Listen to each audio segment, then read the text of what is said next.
Hello everybody, welcome back to the CSFL Kickoff show. Have we got an action-packed episode today? We are going to be talking through training, progression and regression, preseason games, as well as giving hints and tips for depth charts and formations. And of course, concluding with the CSFL GM bite. It is going to be an action-packed show. I'm glad you're here. Let's get straight to the action.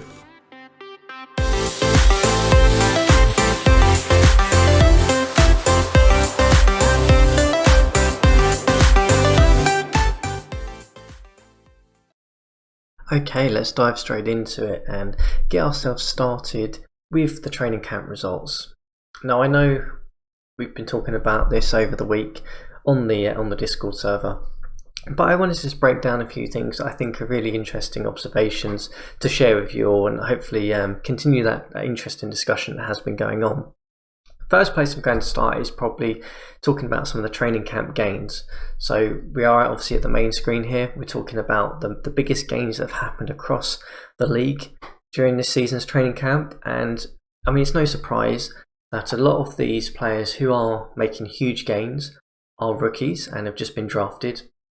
Pretty expected given the player arc that we now have, where players who are younger will develop faster and older players will tend to decline off a little bit steeper than we have seen historically.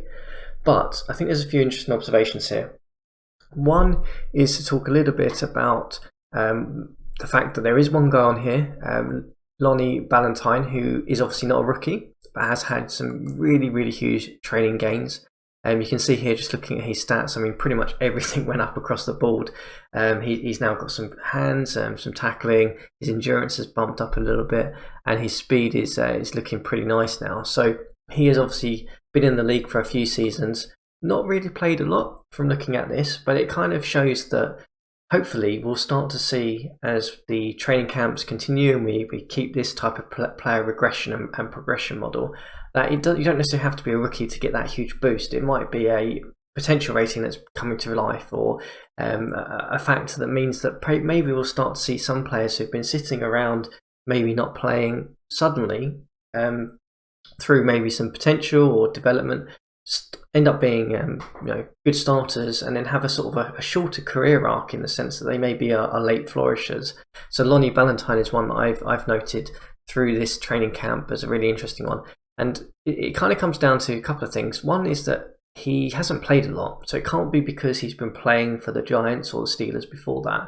And it's also probably a little bit in terms of he's got some good work ethic and competitive rating, which we know from talking to GMs through the league that maybe is something that is factored in terms of whether they do perform well in a training camp or develop a little bit. Obviously there's a hidden potential rating, but it's fascinating to see that he was one of the guys that was one of the sort of the top leaders in terms of development this year, and it wasn't because he was playing. So we'll see that probably develop as this goes on. I mean, we've got to start and obviously talk a little bit about some of these guys on here as well, and the fact that none of these rookies who have had huge boosts were first rounders. I mean, we've got fourth rounders, we've got seventh rounder, I think, in here somewhere. Here we go, TAVARIS Barnes, who had a huge bump up as well. Really looking like some of these guys possibly in the later rounds, whilst they on paper when they're drafted might not necessarily look like being good players or even being starter quality players. Possibly they can turn up to training camp and have a huge boom. I mean, Byron Jones now looks like he's a pretty decent cornerback to go in, and he was a third round pick. He had some really nice bumps in terms of his endurance, obviously. He also had a nice little bump in terms of his tackling ability, and a little bit in terms of his speed and agility, which means that he's probably gone from maybe not necessarily cracking the rotation this year to probably being a interesting piece for Miami. Same view from Campbell. I mean, he's got some pretty nice stats now. I mean, I'd like to see his speed probably continue to develop and his agility, but for a fourth round pick, a guy who at the time of that happening was probably not going to crack the rotation, because he didn't necessarily have a decent enough tackling and ability there. Now looks like he's probably going to be a pretty nice strong safety for the Bengals if he continues to develop. So interesting to see that has started to make an impact, and we'll probably see that continue to progress as we go along. Now, we talked a little bit about the rookies and things, but let's talk about some other guys who I think are interesting that have stood out through this training camp and for different reasons. We'll head over to Dallas, I think, first, and talk a little bit about a couple of guys here. So we've obviously got Trey Turner, who had a really good camp. He's obviously been in the league for 5 years now. He's had a nice little bump in terms of his speed, in terms of some of his general strength abilities, I believe. Not strength, apologies. It was in terms of his agility and such. So now he looks like he's a decent guard now. He's obviously been playing quite regularly, which I'm sure has maybe had an impact. He's got a good work ethic, so that's probably been a factor there. Elsewhere, if we scroll ourselves down a little bit further, an interesting one that I found was quite amusing was Johnny Manziel. I mean, he had a nice training camp, plus 10 points. You can see here strength, agility, hands, intelligence, all bumping up for him. I mean, he's still nowhere near a starter quarterback, but I did find it quite amusing that he did that whilst he's also got a dislocated knee. So poor Johnny Manziel's probably never going to crack a starting position in our league, but he's developing, which is interesting to see.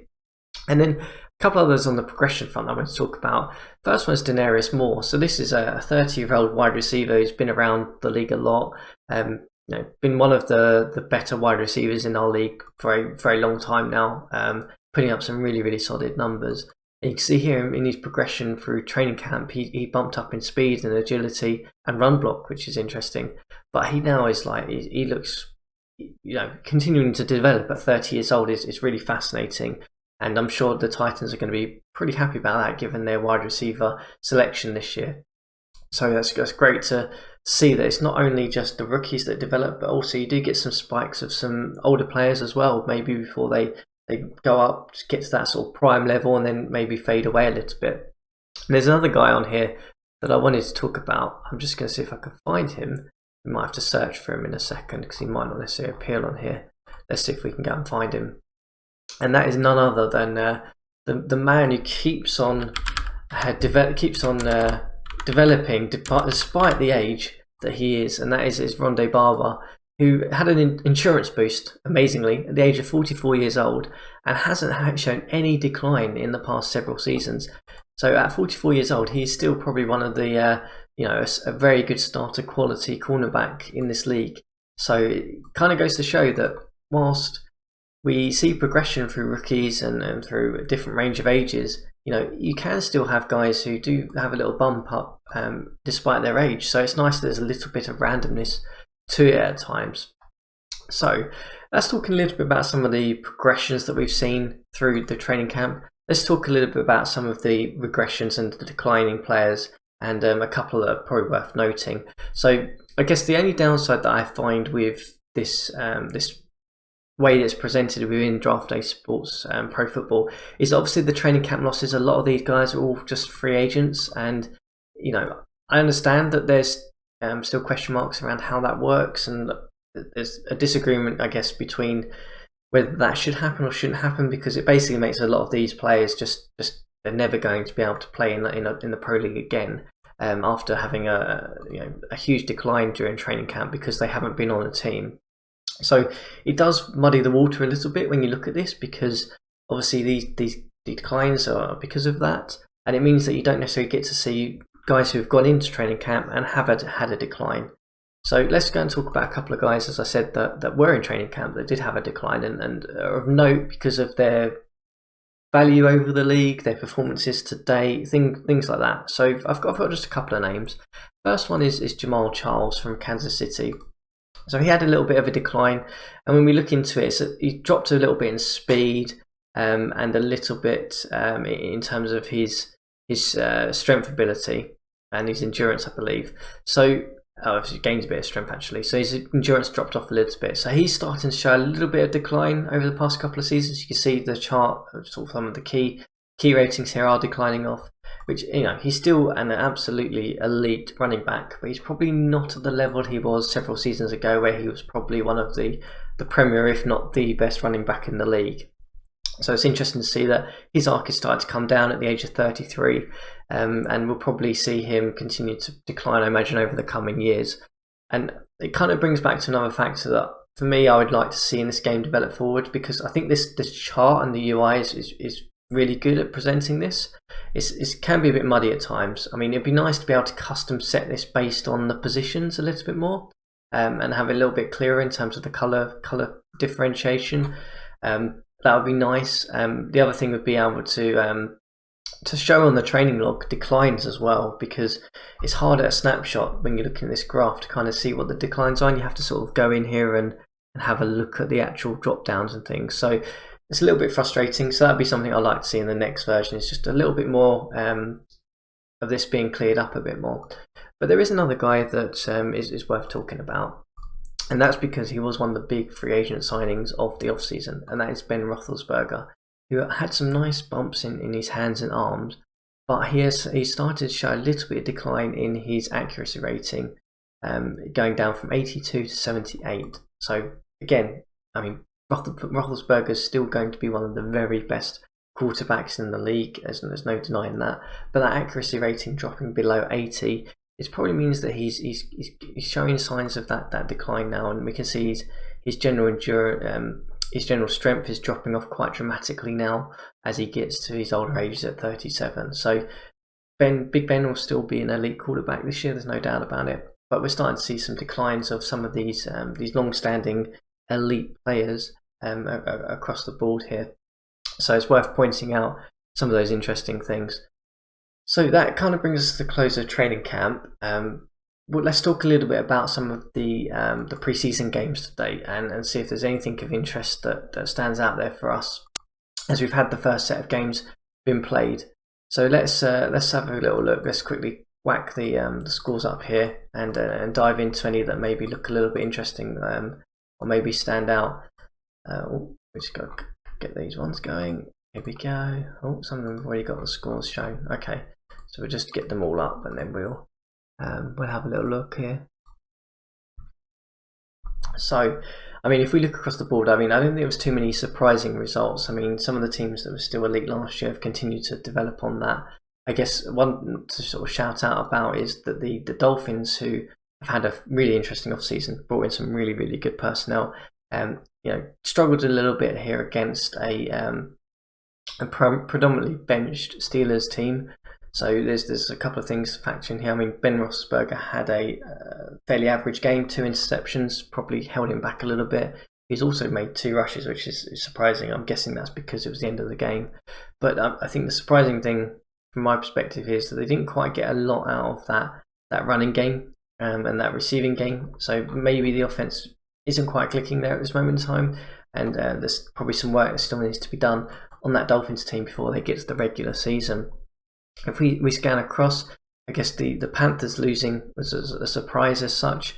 Obviously, predominantly benched. I know that Kairos on the forum has been chatting a little bit about how disappointed he was with Tebow and his performance in the red zone, having 7 rushes, a lot of those being less than 5 yards into sort of end zone territory, and completely fouling on that. So there's obviously, again, signals to a little bit of work that the Panthers are going to have to do to get themselves ready for the regular season. And if we scroll a little bit further down, I guess no surprises in terms of the Broncos and the Chargers performance. The Lions winning, the Rams continuing to win, not surprising being champions. I guess we can talk a little bit about the Saints losing, with Wentz playing a lot of these minutes. Enderley, who I tried to pick up as a free agent, had a fantastic game and probably leads to a couple of question marks as to whether Sanchez keeps his role. I mean, Enderley, at his unbelievably cheap salary of $170,000, had a fantastic performance, and there's a question mark as to whether he stays in that role. We'll probably see him in there for preseason game 2, I imagine. Let's talk a little bit about the Tampa Bay Buccaneers, who obviously picked up Aaron Rodgers in the offseason, got off to a decent start in preseason against the Washington Commanders here. Interesting that Pryor didn't get any snaps at all in this game. He had a couple of rushes, but it's predominantly McElroy and Nazeeb who took up the minutes at quarterback there. So does that mean that they're looking at options for Pryor, or does that mean they're just completely trying to rest him as much as possible for the season? I don't know, but we'll certainly find out as we get nearer towards that first game. And then another team that I wanted to talk a little bit about was the Tennessee Titans, if I could find their game, which is here. Was that I know that Josh was making some noise on the forums about Nick Foles having a fantastic preseason game, and he certainly did. He looked unbelievably comfortable in that setup in Tennessee, and basically put Winston to shame, to be perfectly honest with you, in this one. And I mean, there's some question marks as to whether Foles gets the starting job in Tennessee at this moment in time, given that Winston still has intelligence problems and still needs to continue to develop, really, to be one of the starting quarterbacks in this league. So I mean, preseason is always interesting because you get a mixed bag of guys starting players, guys resting players, different playbooks, different strategies to what probably goes on in the regular season. But it gives you a nice little snapshot of some of the things that maybe are going to be interesting news stories through the season. I mean, we could talk a little bit about the Cowboys, but obviously they didn't really play anyone of note in terms of the quarterback position. Cam Newton was definitely rested in that one. But it gives us an interesting flavour of things to come. And, you know, there were some interesting standout performances, which we talked about. Texans obviously have got Dijon back as GM, and no surprise that they look like they're going to be in good shape, hopefully, going into the season. So that brings us to a little bit of a close in terms of the preseason preview. I mean, we'll probably come back next week and do a little bit more of an in-depth analysis of preseason. Then we'll hopefully have be closer to that regular season game as well. And we can talk a little bit about expectations. And for those of you who haven't actually got to the point yet on the server, please fill in the preseason poll as well, and give us your views on what you think your team is going to do, how many wins they're going to get. You know, any feelings, thoughts, always interesting. We'll try and capture that into next week's episode. But for now, we'll move on and we'll talk a little bit about the some general tips and tricks in terms of new GMs coming into the league, maybe not necessarily familiar with Draft Day Sports Pro Football, and talk a little bit about formations, depth chart setups, and how you can approach that with your team. But before we do that, obviously I'll have to jump out of our CSFL load and we'll go into a temporary load for a completely made up league, and we'll talk about it there. So we'll come back in a second. Okay, so we are back in Draft Day Sports Pro Football. Obviously we are with a completely fake file using different players and teams and things, but portion of this episode we're going to talk a little bit about general depth chart management and formation management, and how getting this set up alongside developing playbooks is a core part of you know, development as yourselves as a coach and a GM, but also it can make a huge difference in terms of your team's performance just by doing some simple things here to make sure you have the right personnel on the pitch based on the type of formation that you are running. So I know this can look a little bit daunting to begin with, and it kind of looks like, okay, we just fill everyone in based on how it all looks, and we make sure we have 3 players for every single position, and everything could be fine and dandy. Not quite the case, because, you know, as you guys will be aware, in American football, pro football, you'll probably want certain types of players on the field for certain types of plays. So, for example, if you are running a pass play, you will probably want to have a really good offensive line that can pass block effectively and is good at that. But you might have some specialists on the offensive line who are really good at run blocking, for example. And for a run play, you might want to swap those guys out and put the better personnel in for that type of play in. And likewise, you might want certain players to be in a wide receiver 4 slot versus maybe what would traditionally be applied to a tight end, and we'll talk a little bit about that.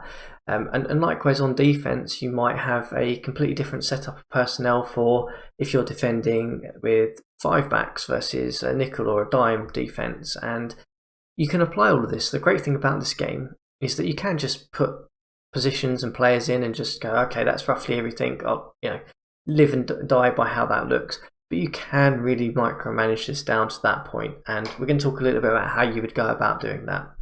on both the offensive and defensive side. So what have we got here that's interesting?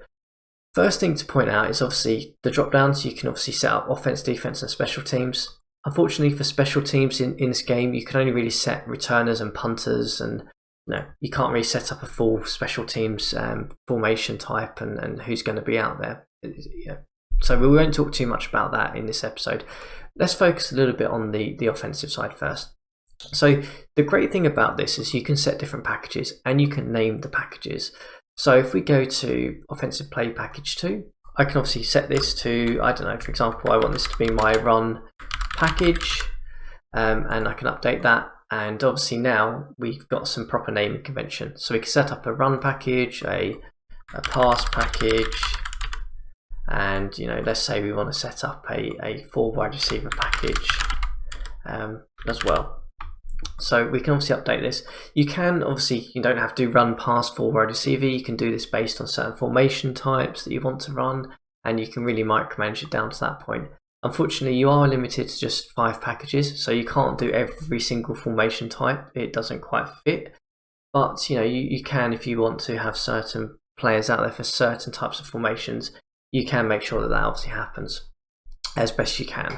So if we go to the 4 wide receiver package, now the first tip I will say is visually this is quite hard to understand at this moment in time. You kind of want to know who's going to be in the 4 wide receiver slot, who's going to be fitting elsewhere. There's some really great tools that are available to do this, but before we talk about that, let's have a little think about some of the things we want to know for a 4 wide receiver package. So obviously we need to make sure we have 4 wide receivers out there. We don't necessarily want someone who's not a wide receiver probably playing in that slot, and we want to make sure that we have the right type of players by position. Now, the way I would suggest you do this, first of all, is make sure that you have just someone assigned to every type of position slot that is here. If you don't have that assigned and it's blank, it will be reset and re-administered by the AI in the game, by the CPU. So it does mean that you will everything you set up will be lost. So it's really crucial that you make sure you have that set up correctly, that there is someone for every single position, even if, and we'll talk a little bit more about this on defense, the player is not, there's no one actually playing in that position for that formation type you set up. Right, so what do we need to know? For a 4 wide receiver, we're probably ultimately going to be playing a shotgun 4 wide receiver set. So we can go to this visual tab and have a look at what positions we have and where they fit.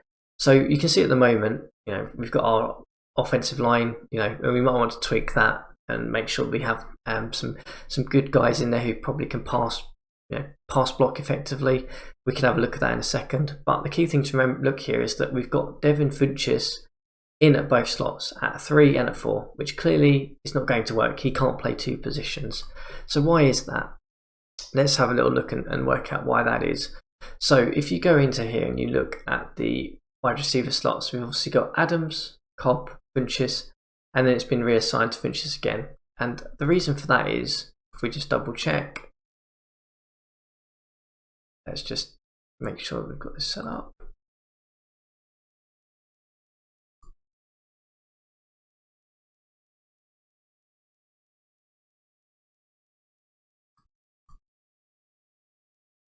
So the reason for that is, as I just double checked there, I just make sure, is that in previous games it used to be assigned to a tight end, but in this game it is essentially the wide receiver 1 second slot is assigned as the wide receiver 4 slot for shotgun 4 wide receiver sets. So you can see now we basically have put Valdez-Scantling in at the second slot on wide receiver 1, and when we go to the shotgun 4, he is now obviously assigned there. And obviously a key point to remember here is to make sure you save the package before you check the visual, because if you don't, it won't update. So the key thing to remember is use these visuals to have a look at see where positions are and who should be there. So for the 4 wide receiver set, we've obviously got 4 guys in now wide receiver, which is great. And obviously the tight end slots are not being used. So what we can do is, because they're not being used, we'll just drop them down, just keep 1 person in there because they're not being used, but they have to be filled. And therefore we know roughly what positions we've got to set up. And if we have a look across the board, the other thing I said that you might want to look at is, for example, of my offensive line here, who is a good pass blocker, for example, and have we got the right types of guys in here? So we've got at the moment a selection of guys here, but you can quickly have a look and say, for example, is Myers or Hansen probably the better fit at centre for us? And if you click the view quick roster here and go to the centre position, you can just quickly see their stats. So for example, looking at this, I would say Myers is probably the better fit. His pass blocking is slightly less, but his strength is fairly good. His hands are slightly better. So I think he's a better fit there. If we go and look at the guard positions, we've obviously got Runyon and Jenkins in there at the moment. Obviously Jenkins is injured, so we might have to change him. But looking at this, I'd probably say that Patrick should probably be there instead of Runyon, for example, because his pass block is slightly higher. His hands are pretty poor though, but his strength is pretty good. So I would prefer him at this moment in time. So we'll put him in, obviously, as the starter, and then Runyon will go in as the backup. And obviously the way this works is that if guys get injured or suffer endurance or can't play for whatever reason, then it goes to the next slot down and the next slot down. So we want to make sure that for the main positions that we have at least 2 guys in here, ideally 3, who can fill in those roles. So that's how we kind of set it up here. We'll obviously save that package, and you can obviously do the same thing for run and pass. For example, I can look in here and say I want to run a multiple range of sets out of the I formation. I can quickly just have a look and see who's set up for the I formation playbook in terms of depth chart here based on what we've got here. But for example, if I was setting that up, I probably wouldn't do that in my full wide receiver package. I might want to do that in my pass package. So for my pass package for an I formation, here's what we've got set up. You can see we've got our Adams and Cobb and Tonyan as sort of our tight end and receiver options, and we're kind of set up there. So that's how I would tend to set up the offense, is look at those 4 packages, make sure I have them assigned. I mean, you can do pass run, you might want to do, like, for example, some different similar sets. So you might want to set up a pro package and an I formation package together, similar types of personnel, whatever you may be. I mean, for me, I tend to do a run and pass package because I would want certain players out there who can block effectively on a run play versus a pass play. I might want to have different types of receiving options. For example, changing the tight ends around, changing the fullbacks around, the running back example, as I said. So we move on to the defense. So here's where you have a bit more flexibility, in my opinion, to set up the defense versus the offense in terms of the depth chart. So obviously we've got a range of formation plays that we can use. For me personally, I don't tend to use the 3-4, the 4-3 that much. It's generally pretty ineffective in multiplayer, I find. However, some GMs may disagree with me on that. But you might, so you want to make sure that for things like a dime and a quarter and maybe a nickelback type of formation set, you want to have certain personnel in there versus, say, a 3-3-5 where you're probably just got a bunch of backs in there to kind of fill some roles. And you might want different types of linebackers depending on the situation. So let's just get ourselves set up here. Let's just say we want to set up a 3-3-5, and I don't know, let's say we want to set up a nickel formation.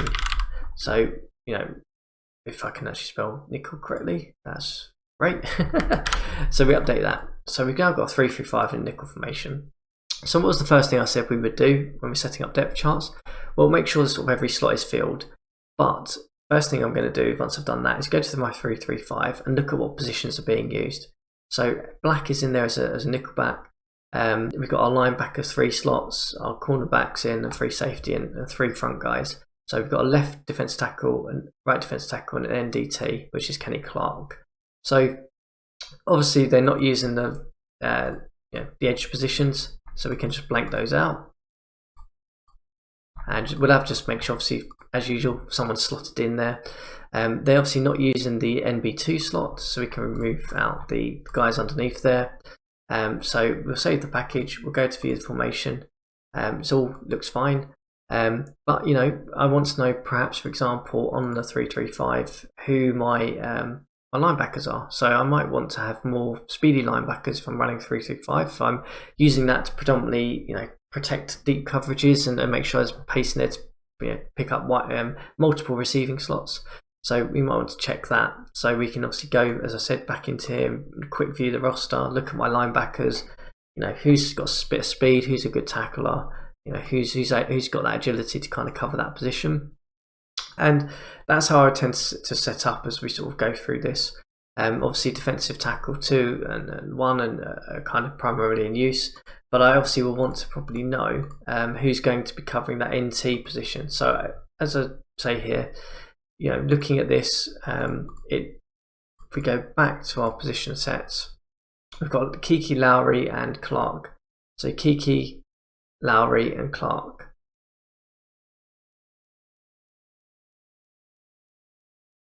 So it looks like the defensive 2 slot's not actually being used for this one. So I've got that one slightly wrong. So we'll change this back over. So we'll reset this one up with some personnel. It looks like the end positions are being used. So we'll save that. And therefore we're set up quite nicely now. So we've got a clear visual of what positions do I actually need to care about in this situation. We probably should check. I don't think the mid linebacker is not being used as well, I don't think. So we'll just double check. Smith, and Gary. So we've got Smith and Gary. So it means MLB2 is obviously not being used for this set. So it's important to, my opinion is it's important to just do this, because then you can quickly see what positions I should care about. So if you do get injuries or you acquire new players, how you want to slot them in. So if I look, I can see like quickly on a 3-3-5, here's roughly the things I need to care about and who I've got in there. And obviously you can make your decisions as to what type of personnel you want in there. So that's how I tend to set up the depth charts, is to have it quite nicely visually laid out. I use the formation sets quite a lot. On defense, the formation sets are more important in my opinion to make sure you have the right personnel out there. Whereas on the offensive side, it might be a case if you have to maybe tweak several different sets depending on a few formation types. You can't quite get that 1-to-1 ratio. But that's only one half of the setup. If we move over to the strategy tab, so this is obviously the main one where you set up your strategy and your playbooks, etc. But there is a formations tab which is really, really useful and really important when you're setting up depth charts.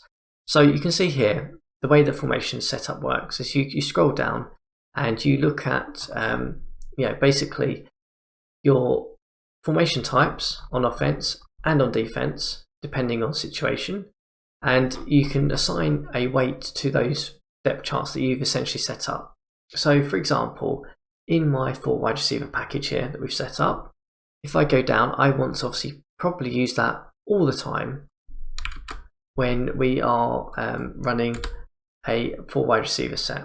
So I can go in, I can assign this. Obviously you can use like 1, 0 and how you can set this up however you want. But I tend to do this as sort of 1s and 0s, to be perfectly honest with you, rather than 10s actually. So if I've got, like, say for example, I've got a pass package and a run package and I want that to be split, weighted a little bit differently than this, then I might set different weightings, maybe from 0 to 10. But if I just want one package to be used for that type of formation set, I just put a 1 by it and then everything else is 0, which means that every time we go onto the field and we are going to run a shotgun 4 wide receiver set, we are using our 4 wide receiver package. Likewise, it might be a case of for another shotgun type, we might want a range of things. So I might want to possibly put in, not for a run play, I don't necessarily want to use a pass package. I want to use a range of run packages, and maybe I might want to use a 4 wide receiver set. Who knows? I might be a bit crazy. So that's how you tend to weight it, and that's on the offensive side. On the defensive side, you can weight this, quite nicely based on your formation sets, in my opinion. So if we go to our 3-3-5 base for greater than or less than 6 yards, I might want to always run my 3-3-5 set. So I can set this up so that I am always running. Oh, it's a bit annoying because it does jump around a little bit. So just reminder that you kind of have to scroll down a little bit at times. But what it means is I can set up my 3-3-5 base that I've set up in my depth chart. So every time I am running that set of formations on defense, regardless of the yardage, I am always running the 335 depth chart that I actually want to run, and I'm not resorting to some crazy depth chart that maybe I've set up for a nickel package, for example. So, example for nickel, obviously I've got a nickel formation set up here that I've put in, and I will want to again do the same thing. So for nickel, I want to run my nickel package on both, depending on yardage. And what's really great about this setup, if you get this, take the time to just sit and do this, is that you can obviously have your players that you want on the field based on your type of package you're running or formation set, which is really, it makes a huge difference if you've got the right type of guys out there that you want. And also, it means that you can tweak things a little bit. So for example, on a 5-2 base, I might want, for something that's less than 6 yards, I might set up a proper 5-2 defensive plan where I have a lot of physical guys on there, defending that short yard position. But if I'm running, greater than 6 yards, I might run a 5-2 that maybe has a bit more backs in there, a bit more flexibility for that situation. I mean, it depends on how you want to use it, but it's an example of maybe how you can go about doing it. And so hopefully that gives you a little bit of an overview of how you can use depth charts and formations and how they can be set up. The key thing I would say, just to finish off with, is once you have set this all up, obviously make sure you do your file save before you export it. It's really important. And every time you make a change here, you will get a save package button come up. Make sure you click that as you're sort of completing the different sets. You obviously doesn't let you scroll on to the next one, so hopefully that should be an indication you need to save it. But it also means if you mess something up, you can hit the cancel button and it reverts it back.